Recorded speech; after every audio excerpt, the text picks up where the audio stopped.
Nós vamos para a aula de hoje, aula de português. Vamos pegar o livro aí de português, certo? E Qual página? o livro de português, ele vai estar na página 209. 299. Vou fazer uma revisão da 209, menino. 209. Certo. Sim, 299 já tem terminado o livro, é quarto bimestre. Taca a bexiga. 209, deixa eu ir lá. Deixa eu achar o livro aqui, para eu espelhar.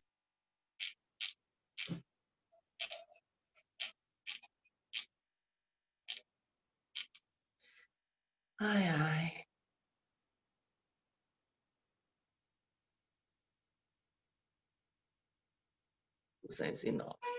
Ok. Só um minutinho, que eu estou carregando aqui o 199, 209. Aí eu vou falar um pouquinho, eu vou revisar a partir da 205, que é crase.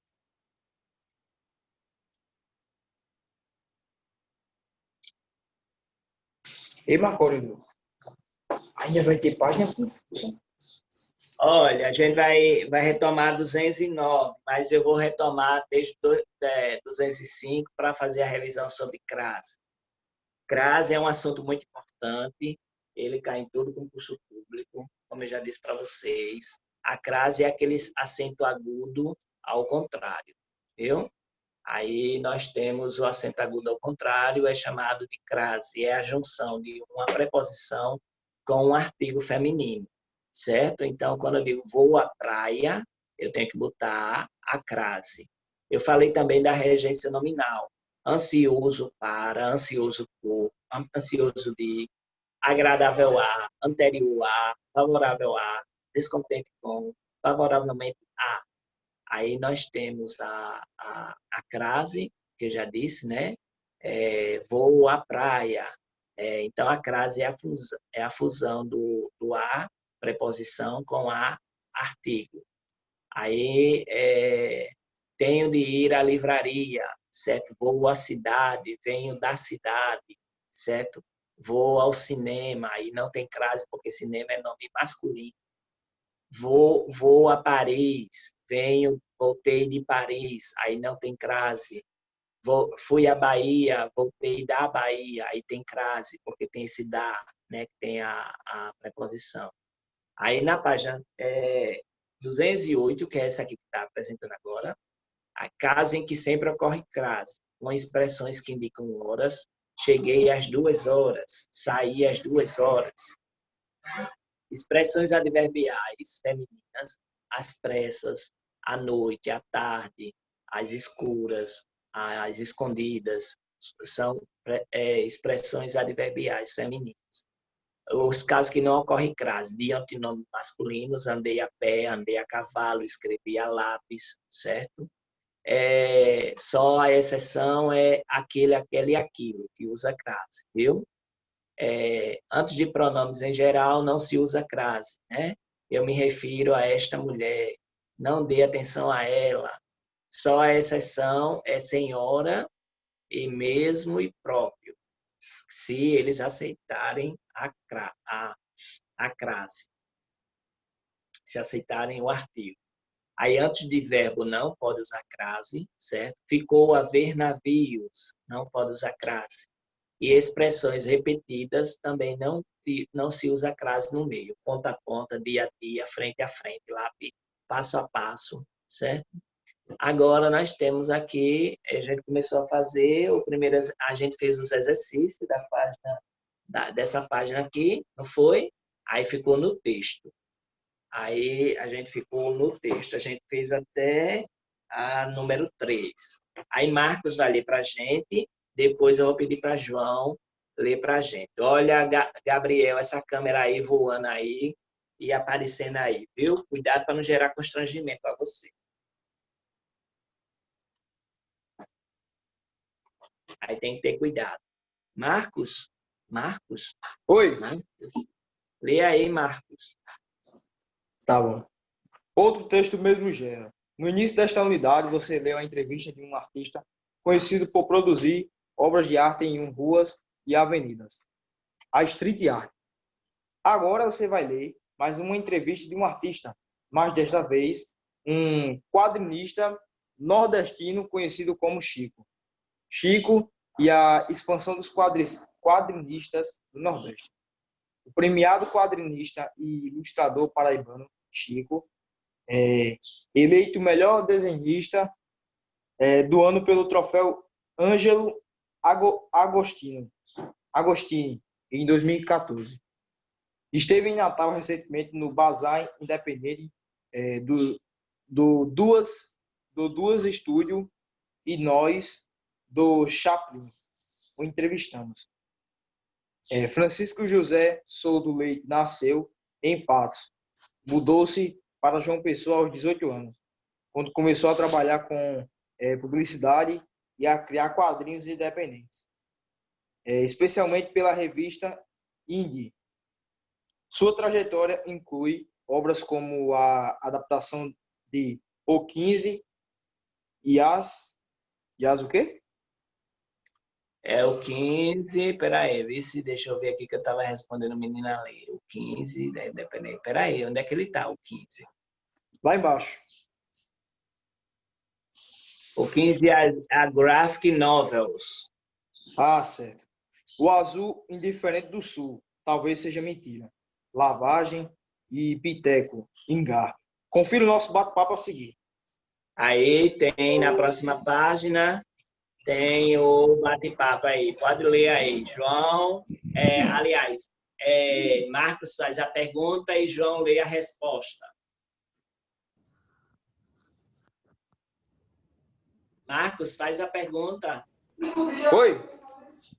Você vai fazer a pergunta e João vai fazer a resposta. Ah, ok. O Chaplin. A gente está vendo um crescimento na produção de quadrinhos, tanto em Natal quanto nos outros estados do Nordeste. Como você observa esta mudança? João. Em Natal, João Pessoa e Recife, é nítido este aumento do interesse por quadrinhos. Isto não é impressão. Há alguns dias tenho visto uma enquete na internet. Era um questionário que abrangia todo o país. Cheguei até a responder. O resultado dizia que o número de leitores nordestinos de quadrinhos é o mesmo da região sul. Então, é claro, o interesse do Nordeste em ler histórias em quadrinhos. Tem muita gente aqui produzindo produto de alta qualidade. Pronto. O Chaplin de novo, né? Quais quadrinistas do Nordeste que você mais gosta do trabalho?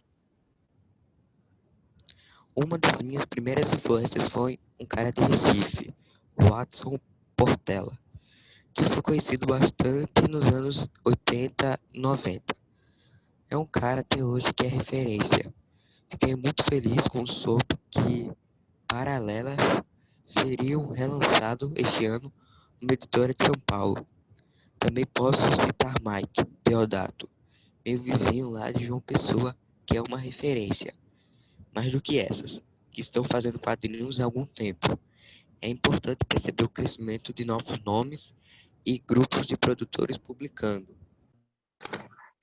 O Chaplin.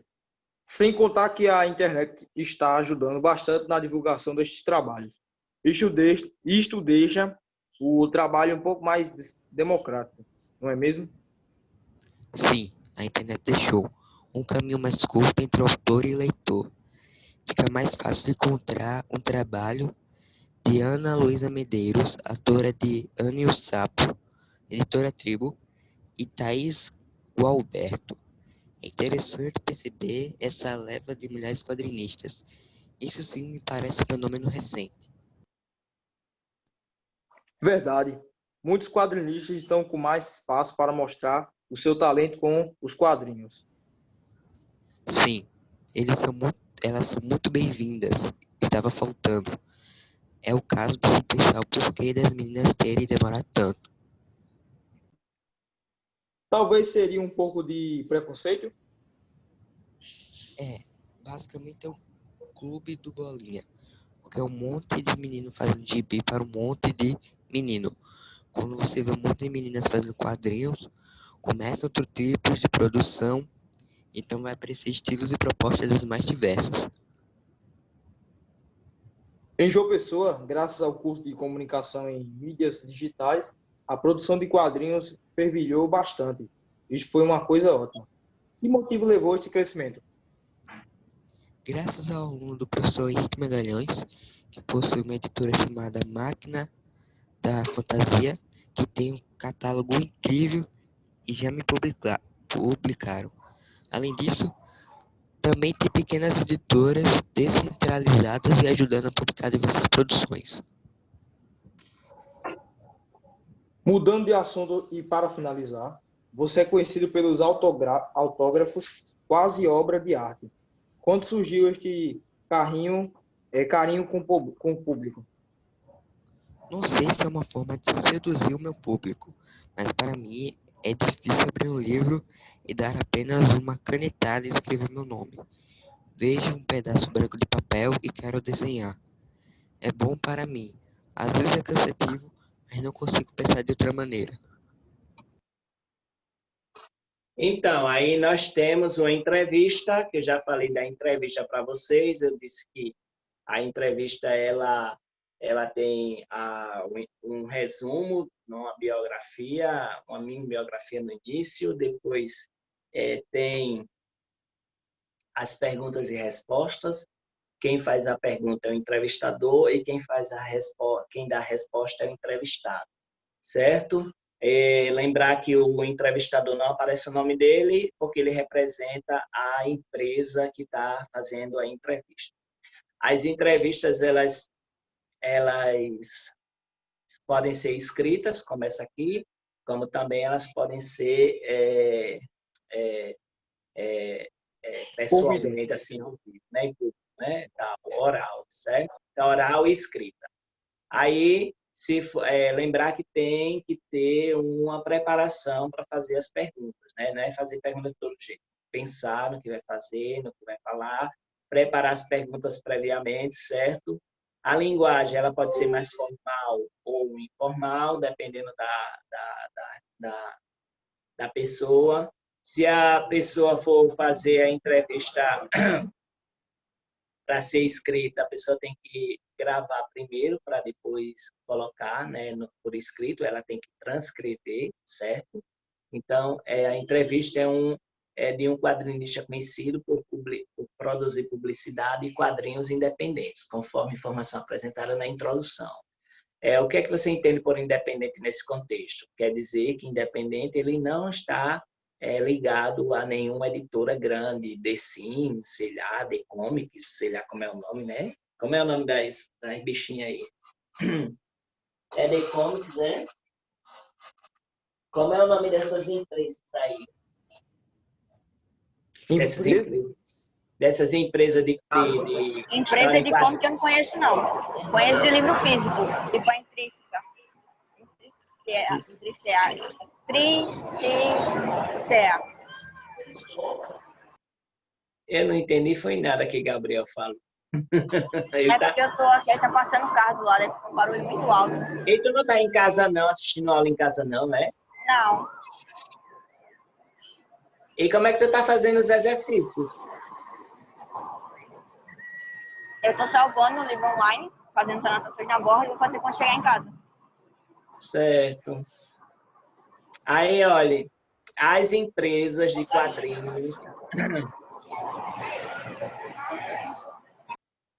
As empresas de quadrinhos, né, são empresas que produzem quadrinhos mundialmente famosos, Sim, The Comics, sei lá, qual é essa de super-heróis que faz os quadrinhos? The Marvel Comics? Marvel, The Marvel Comics, essas aí. Então, essas empresas, essas editoras, certo? Que funcionam como editoras, elas estão no ramo há muito tempo, desde que começou a história dos quadrinhos. Agora, se está fazer quadrinhos independentes, né, justamente porque ele não está seguindo esse padrão que essas empresas têm ou seguem, ou elas que mandam, certo? Então, é isso. A linguagem pode ser mais formal ou informal, certo? Dependendo da pessoa que está fazendo a entrevista. Aí, ó, uma das características comuns à organização desse gênero textual é a introdução ou abertura, que outras características podem ser citadas, como eu já disse, né? O entrevistado, entrevistador, pergunta, resposta, certo? Na próxima página tem falando um pouco mais sobre entrevista, como fazer entrevista para publicar num blog. Aí, ó, a entrevista, o tema, assunto, a escolha de uma profissão, a intenção, finalidade, expor o conhecimento, a experiência e a opinião do entrevistado sobre determinado assunto. Linguagem e construção é a organização da entrevista e título, introdução, abertura, sequência de perguntas e respostas, turnos de fala. Tipos de pergunta: aberta, fechada, objetiva, menos objetiva. Existe o mais formal ou menos formal, de acordo com o contexto e o público-alvo. Leitor, público-alvo, adolescentes e jovens interessados no tema, escolha de uma profissão. Comunidade escolar e prováveis leitores do jornal, site da escola ou blog da turma. A circulação, jornal impresso, site da escola ou blog da turma.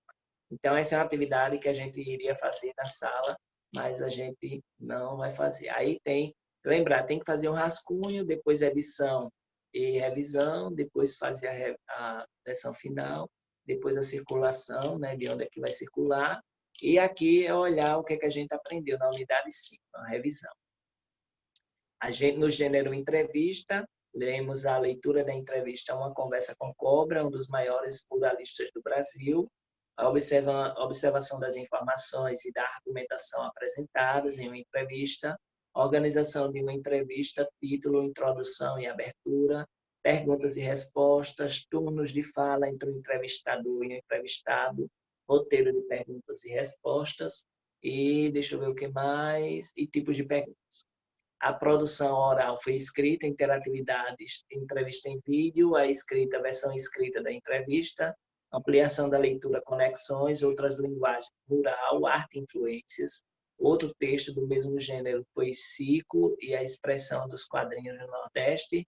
E nós estudamos na língua, usos e reflexões, as orações subordinadas adjetivas e coesão, pronomes relativos, as orações subordinadas adjetivas restritivas e orações subordinadas adjetivas explicativas. As orações subordinadas adjetivas desenvolvidas e orações subordinadas adverbiais, adjetivas reduzidas.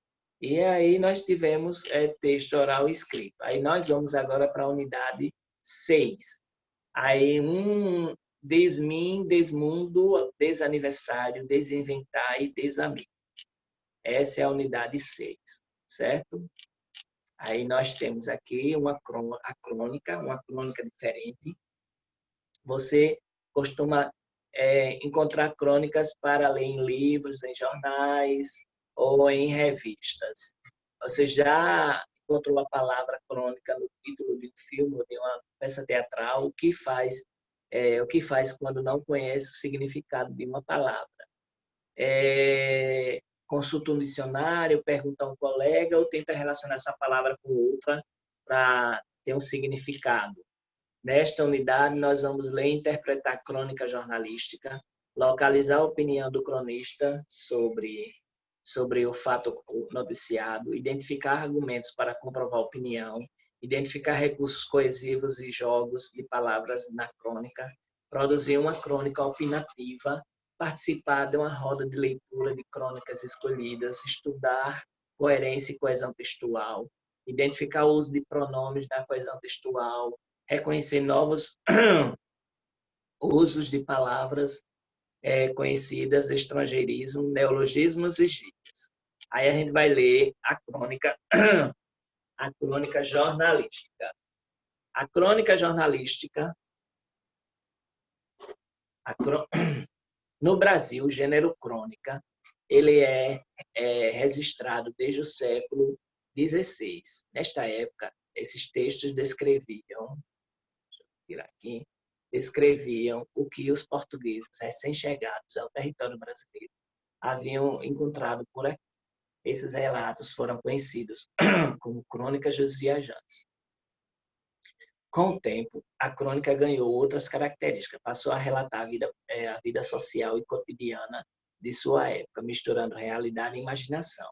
Atualmente é um gênero bastante apreciado pelos leitores que preferem textos curtos que apresentam uma crítica sensível ou bem-humorada sobre temas da vida cotidiana. As crônicas publicadas em jornais e revistas são chamadas crônicas jornalísticas. Parte delas é inspirada por notícias e aborda sempre o ponto de vista do seu autor. E diferentes aspectos do dia a dia, cultura, política, esporte, entre outros. A crônica que você vai ler foi criada a partir de uma notícia de jornal. Leia um trecho da notícia. Leia aí para mim, o João. João, leia aí para mim. Depois eu vou pedir para a Luísa ler. Tá. Joaquim José da Silva Xavier, o Tiradentes, foi absolvido por sua participação na Inconfidência Mineira, em julgamento teatralizado, realizado hoje no Rio de Janeiro, batizado de Desenforcamento de Tiradentes. O ato atraiu um grande número de pessoas, lotando completamente o salão do Tribunal do Júri do antigo Palácio da Justiça. O papel do Marte coube ao autor Milton Gonçalves. Imagine como seria uma crônica cujo tema fosse o desenforcamento de Tiradentes. Será que é possível desfazer o que aconteceu no dia 21 de abril de 1729? Como seria essa história? Luísa, começa a ler para mim, por favor. Oi, tô aqui. Lê aí. Texto horas, desfeliz. Encenou-se no Tribunal da Justiça do Rio de Janeiro, no feriado de 21 de abril, em forma de peça teatral, uma celebração chamada Desenforcamento de Tiradentes. Com advogado, promotor e júri popular, refez-se o julgamento do herói da Inconfidência Mineira, tudo mais ou menos conforme o que registraram aos autos dos 2 séculos atrás, mas com resultados do inverso. No final, o réu é inocentado, ou seja, o melhor de tudo foi o título, Desenforcamento. Entra para o rol das mágicas, palavras que o permite criar, invertendo significados e instituindo um mundo às avessas. Acabei. Não, terminou não. Continue. Ai, meu Deus do céu. E apesar de você, sua música contra a ditadura, Chico Buarque pediu. Você, que inventou a tristeza, ora, tem a fineza de desinventar. Talvez assim invocasse o desinventar antes. Depois, invocou-se mais ainda. Até foi acolhido no dicionário digital Aulete, que lhe dá o significado de retroceder, retroagir na ação de inventar. E oferece como exemplo um trecho do poeta Manuel de Barros. É preciso desinventar com objetos. O pente, por exemplo, é preciso dar ao pente a função de não pentear, aquele que fique à disposição de ser uma begônia. Ok, vamos, Marcos. Continua aí a leitura. Terceiro parágrafo. Ok. É onde tem esse trezinho aqui, aí, né? Isso, é. Ok. Peraí, isso, Marcos, que é melhor que ler pelo livro. Vai. Cadê? Peraí. Achei. Vamos lá. Numa de suas malucas aventuras no País das Maravilhas, Alice comemora seu birthday, birthday, sei lá. Birthday. Ah, e é o que? Aniversário, é? É não aniversário. Ah, porque é o contrário, entendi. Como escreveu o autor do livro, o inglês Lewis Carroll, sei lá, Carroll. Isso mesmo. Aí o não aniversário dela foi traduzido em português para desaniversário. Ah, entendi. Pela palavra para significar um belíssimo não evento. E, por falar em belo, a escritora Ana Miranda deu o título de Desmundo ao romance em que narra a sina de uma órfã portuguesa enviada por força ao Brasil da época do descobrimento para servir de esposa a um dos desbravadores da terra. O desmundo é mais que fim do mundo, é o mundo ao avesso. Certo. Quer que eu leia mais? Sim. É o que aguarda no romance a inocente Oribela. Há bons exemplos mais antigos. No livro Roteiro de Macunaíma, de 1950. Macunaíma. É Macunaíma mesmo. Eu vi o acento agora. De 1950. O crítico Mister Cavalcante Proença escreveu que o personagem de Mário de Andrade resumia as desvirtudes nacionais, entre aspas. O próprio Mário de Andrade engendrou, por sua vez, outro oportuno 10 ao lamentar, num poema. Louvação da tarde. A pátria tão despatriada. Aí, leia aí sobre Tiradentes, sobre Sina e engendrar. Tá bom, estou na quinta agora. Desvirtudes nacionais e despatriamentos da pátria continuam em cartaz. 87 anos depois da publicação de Macunaíma, Macunaíma e 70... Macunaíma, é isso mesmo. Oh, meu Deus. E 70, depois da morte de Mário de Andrade, completados neste ano, 2015. Mas não é disso que se trata aqui. Porque raios, ó insistente leitor, Leia sobre... Não. Leia sobre Tiradentes aí, antes, do lado aí da folha tem Tiradentes, Sina e engendrar. Sim, rapaz, Tiradentes. Apelido de Joaquim José da Silva Xavier, 1746, foi onde ele nasceu, 1792 foi quando ele morreu.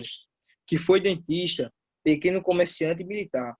Fez parte de um movimento político em Minas Gerais para tornar o Brasil independente de Portugal.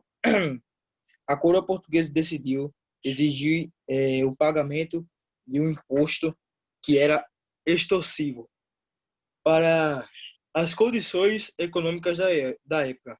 O movimento contra Portugal foi delatado e seus integrantes punidos, mas o único condenado à morte foi Tiradentes, enforcado e esquartejado em 21 de abril de 1792. Bando de cabra de pia. Aí eu li o que mais? Sina. Oi? Sina? O que é Sina? Sina. Destino, sorte. Engendrar. Engendrar. Da existência a alguma coisa, imaginar, gerar algo. Ok. Vamos lá. Tem mais Pronto, aí, ó, leitor. Aí eu vou mandar o segundo link agora, porque a aula está terminando, viu? Tá certo. Pronto. Chama, pô!